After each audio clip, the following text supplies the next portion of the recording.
Hello everyone, मैं हूं विवेक और स्वागत है आप सभी का आज के एक और नए वीडियो पर। बच्चों, आज के इस वीडियो में हम उपसर्ग और प्रत्यय के बारे में पढ़ने वाले हैं। उपसर्ग और प्रत्यय से हर साल पेपर में 1 नंबर का क्वेश्चन है वो जरूर आता है। ये बहुत ही इंपॉर्टेंट टॉपिक है, इसको हमें जरूर पढ़ना है और उपसर्ग और प्रत्यय को सीखकर अपना 1 नंबर है वो कंप्लीट करना है।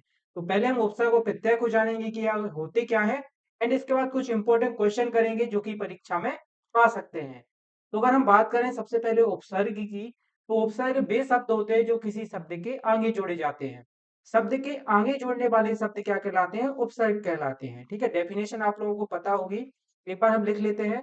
तो शब्द के आगे शब्द के आगे जोड़े जाने वाले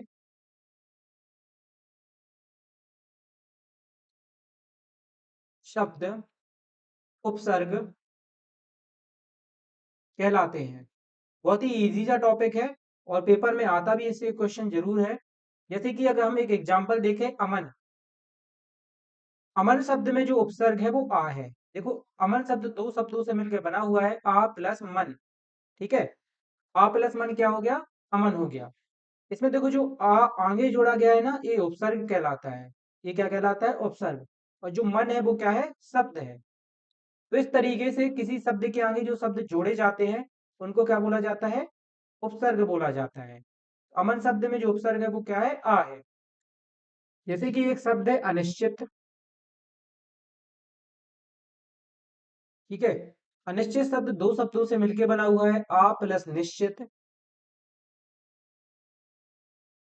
ओके, तो यहाँ पे जो आ शब्द है वो उपसर्ग है और जो निश्चित है वो ये क्या है? शब्द है। तो इस तरीके से हम उपसर्ग को छांटते हैं। जो शब्द आगे जोड़े जाते हैं वो क्या कहलाते हैं? उपसर्ग कहलाते हैं। चलो अब अपन थोड़ा सा प्रत्यय के बारे में पढ़ लेते हैं। तो प्रत्यय उपसर्ग का जस्ट अपोजिट होता है। प्रत्यय में जो शब्द है वो पीछे जोड़े जाते हैं। तो इसकी परिभाषा क्या होगी? वह शब्द जो किसी शब्द के जो किसी शब्द के पीछे जोड़े जाते हैं। पीछे जोड़े जाते हैं क्या कहलाते हैं? प्रत्यय कहलाते हैं। प्रत्यय कहलाते हैं। जैसे कि कृतज्ञ। कृतज्ञ एक शब्द है, इसमें हम ता जोड़ देंगे तो क्या हो जाएगा? कृतज्ञता हो जाएगा। निर्धन एक शब्द है, क्या है? निर्धन। इसमें हमने ता जोड़ दिया तो ये क्या हो गई? प्रत्यय हो गई। जो ता पीछे जोड़ा गया है वो क्या है? प्रत्यय है। तो जो शब्द पीछे जोड़े जाते हैं वो क्या कहलाते हैं? प्रत्यय कहलाते हैं। हम कुछ एग्जाम्पल कर लेते हैं। चलिए सबसे पहले कुछ पहला एग्जाम्पल देख लेते हैं। अपराजिता शब्द में उपसर्ग है। ये बहुत ही इंपॉर्टेंट क्वेश्चन है, काफी बार परीक्षा में पूछा गया है। अपराजिता शब्द में उपसर्ग है।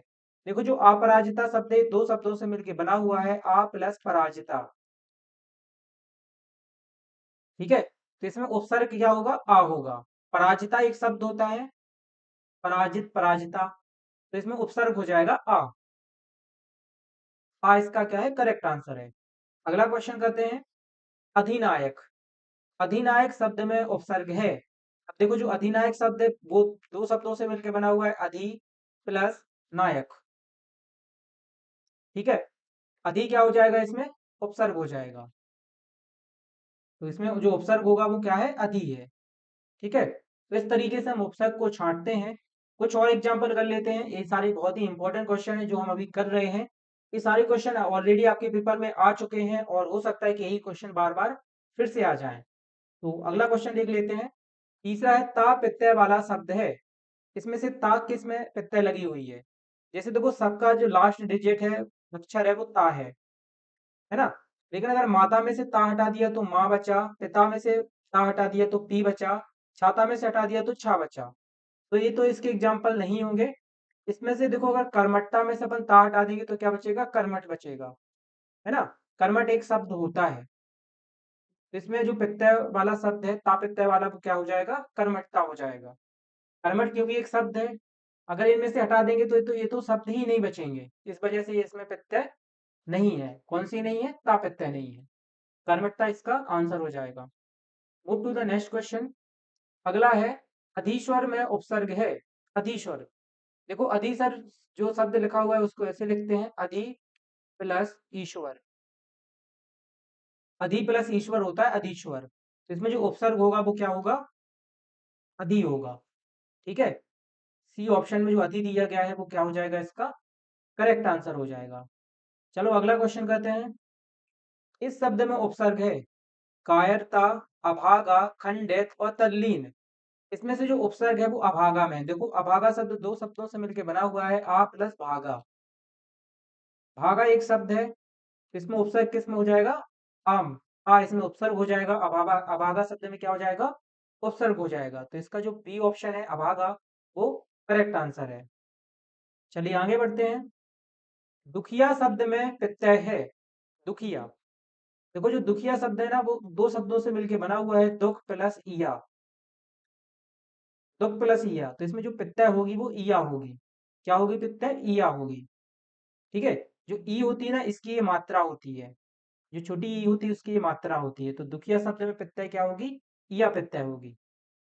नेक्स्ट क्वेश्चन, किसी शब्द में नी का प्रयोग उपसर्ग के रूप में नहीं है। किस शब्द में नी का प्रयोग उपसर्ग के रूप में नहीं है, निरूपण, निबंध, नित्य और निमग्न। इसमें से जो नित्य लिखा हुआ है इसमें नी शब्द का प्रयोग उपसर्ग के रूप में नहीं है, क्योंकि अगर नी हटा देंगे तो क्या बचेगा, तय बचेगा। तय कोई भी शब्द नहीं होता है। ठीक है, इनमें आप देखो नी हटा दिया तो क्या बचा, रूपण बचा। रूपण तो एक शब्द होता है। बंद, यहाँ पे बंद बचेगा निबंध में से अगर नी हटा देंगे तो। ये भी एक शब्द होता है। निमग्न लिखा हुआ है तो यहाँ पे मग्न बचेगा, जो कि एक शब्द होता है। लेकिन तय कोई भी शब्द नहीं होता, इसलिए इसमें से नित्य है वो सही आंसर हो जाएगा। Move to the next question. निम्नलिखित शब्दों में से किसके आबा प्रत्यय नहीं है, चढ़ावा, कलावा, बुलावा और दिखावा। तो इसमें से जिसमें ता प्रत्यय नहीं है वो शब्द है चढ़ा। चढ़ा इसमें से शब्द हो जाएगा जिसमें बा प्रत्यय नहीं है, क्योंकि अगर अपन ने बा को हटा दिया तो क्या बचा, चढ़ा बचा। है ना, इसमें देखो कला बचा, कला एक शब्द होता है। इसमें भूला बचा, भुला भी एक शब्द होता है। इसमें दिखा बचा, है ना। तो ये सारे तो शब्द हैं, लेकिन चढ़ा कोई भी शब्द नहीं होता है। इस वजह से इसमें जो प्रत्यय है वो चढ़ावा वाली शब्द में प्रत्यय है, पूरा शब्द होगा ये। चलिए आगे बढ़ते हैं। कटीला में कौन सा प्रत्यय है, कटीला।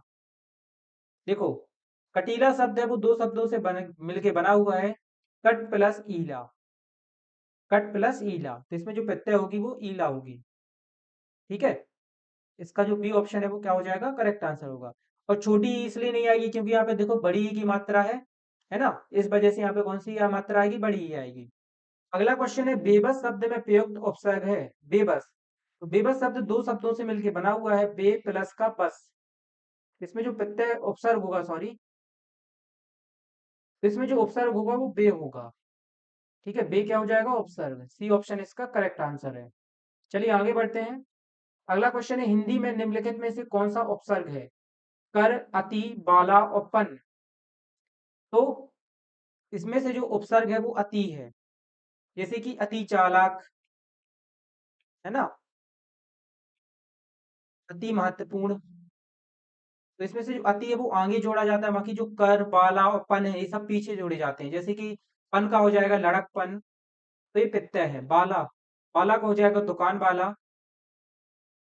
कर का हो जाएगा दिन कर। तो जो ये सारे शब्द है वो पीछे जोड़ते हैं, पर जो अति शब्द है वो कहाँ जोड़ता है, आगे जोड़ता है। इसलिए इसमें उपसर्ग होगा वो अति होगा। आगे बढ़ते हैं। सुनहरा शब्द में प्रत्यय का पहचान कीजिए। सुनहरा शब्द में कौन सी प्रत्यय है, तो सुनहरा शब्द में जो प्रत्यय है वो हरा प्रत्यय है। शुन प्लस हरा, है ना, प्रत्यय क्या होगी इसमें, हरा होगी। इसका जो बी ऑप्शन है वो करेक्ट आंसर है। अगला क्वेश्चन है, सुंदरता शब्द में कौन सा प्रत्यय है। देखो सुंदरता शब्द दो शब्दों से मिलकर बना हुआ है, सुंदर प्लस ता। यानी कि इसमें जो प्रत्यय है वो क्या है, ता प्रत्यय है। सुंदरता में ता प्रत्यय है। ठीक है, तो इसका पहला ऑप्शन करेक्ट आंसर हो जाएगा। तो दोस्तों आज की इस वीडियो में हमने प्रत्यय और उपसर्ग को कंप्लीट कर लिया है। अब अगर प्रत्यय और उपसर्ग से क्वेश्चन आएगा तो आपसे पेपर में बन जाएगा और आपका यहाँ से एक नंबर है वो कंप्लीट हो जाएगा। तो इसी तरीके के छोटे छोटे वीडियोस हम आपके लिए लाते रहेंगे, जिसमें आपके एक एक जो टॉपिक्स हैं उनको कंप्लीट कराते रहेंगे। तो चैनल को सब्सक्राइब जरूर कर लेना। और अगर आप परीक्षा की कंप्लीट प्रिपरेशन करना चाहते हो हमारे बैच में जुड़ के, तो आप ऐप डाउनलोड करके हमारे बैच में जुड़ के इस परीक्षा की बहुत ही बेहतरीन तरीके से प्रिपरेशन कर सकते हो। So thank you so much बच्चों आज की इस वीडियो को देखने के लिए। Bye bye all.